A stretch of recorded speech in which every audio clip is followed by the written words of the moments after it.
अविस्मरणीय आणि महत्त्वाचा आनंददायी कार्यक्रम उद्या अंदमान या ठिकाणी पूर्णाकृती स्वातंत्र्यवीर सावरकरांचा भव्य पुतळा याचं अनावरण सार्वजनिक जागेवर होणार आहे. बरोबरीने ने मजसिने हे जे गीत स्वातंत्र्यवीर सावरकरांनी लिहिलं त्याला पंडित हृदयनाथ मंगेशकर यांनी चाल दिली. त्याला 115 वर्ष होऊन गेले.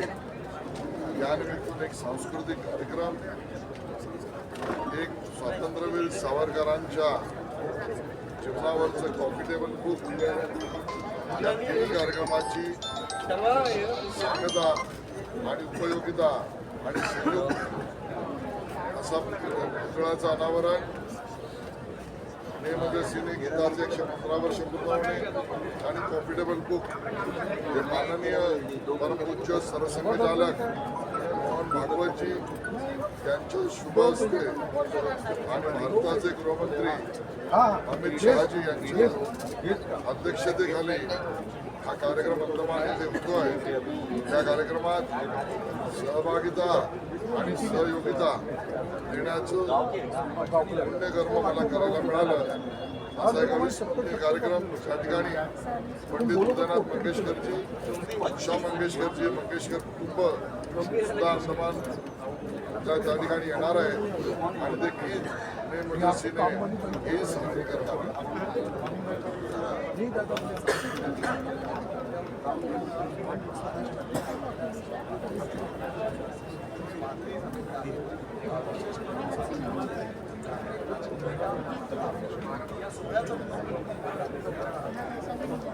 हा कार्यक्रम सगळ्यांसाठी खुला आहे. व्यक्तिगत कोणाला निमंत्रण देण्यापेक्षा सावरकर भक्तांनी जे सावरकरांच्या विचारावर प्रेम करतात, हिंदुत्ववादी विचारांशी त्यांची पूर्णपणे नाळ बांधलेली आहे, त्या सगळ्यांसाठी हा कार्यक्रम खुला आहे.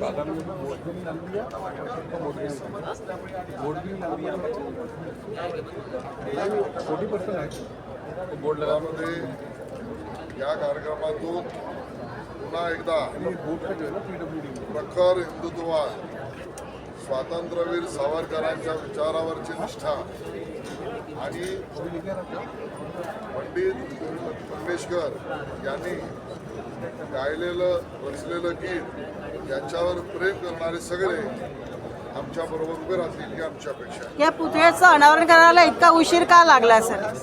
सावरकरांच्या पुतळ्यासाठी इतका उशीर?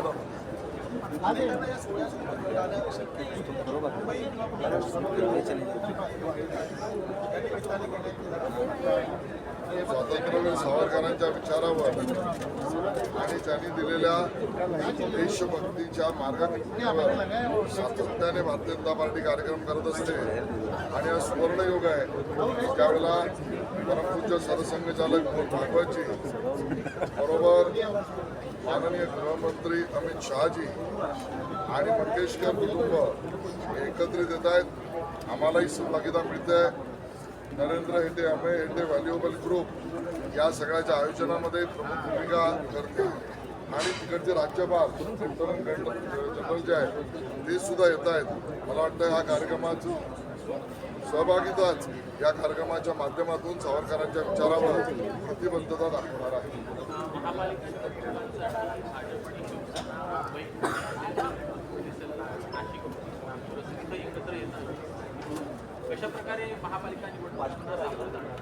आमचंही ठरलंय, पुन्हा सांगतो आमचंही ठरलंय, महायुतीमध्ये आम्ही निवडणूक लढवणार आहोत. राज्यभरातल्या सगळ्या महानगरपालिकांच्या निवडणुकीत एकत्रित लढू, एकत्रित जिंकू आणि महाविकास आघाडीला एकत्रित पराभूत करू.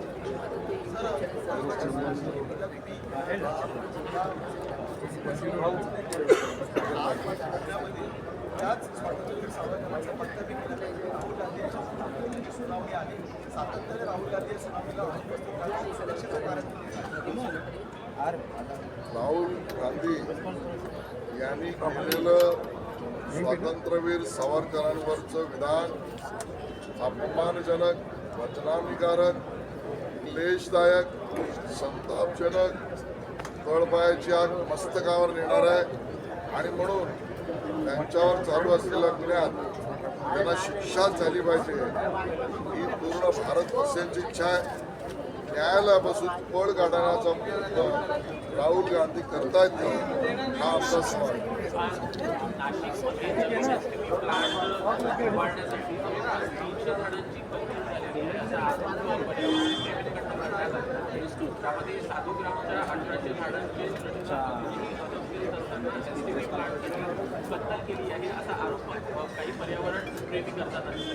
हे सरकार पर्यावरण पूरकच कार्यक्रम, योजना आणि प्रकल्प करते.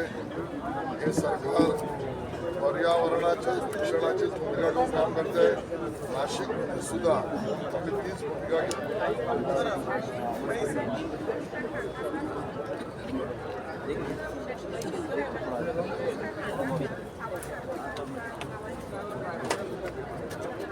मला याची माहिती नाही, माहिती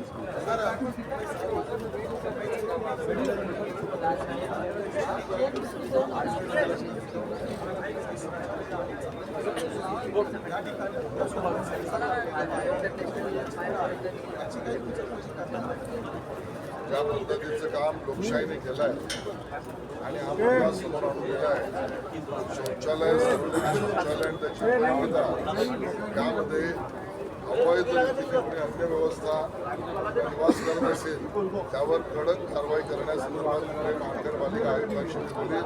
लागलंच तर पोलिसांनी कारवाई करावी अशा पद्धतीची भूमिका आणि निर्देश सुद्धा देऊ. Thank you sir.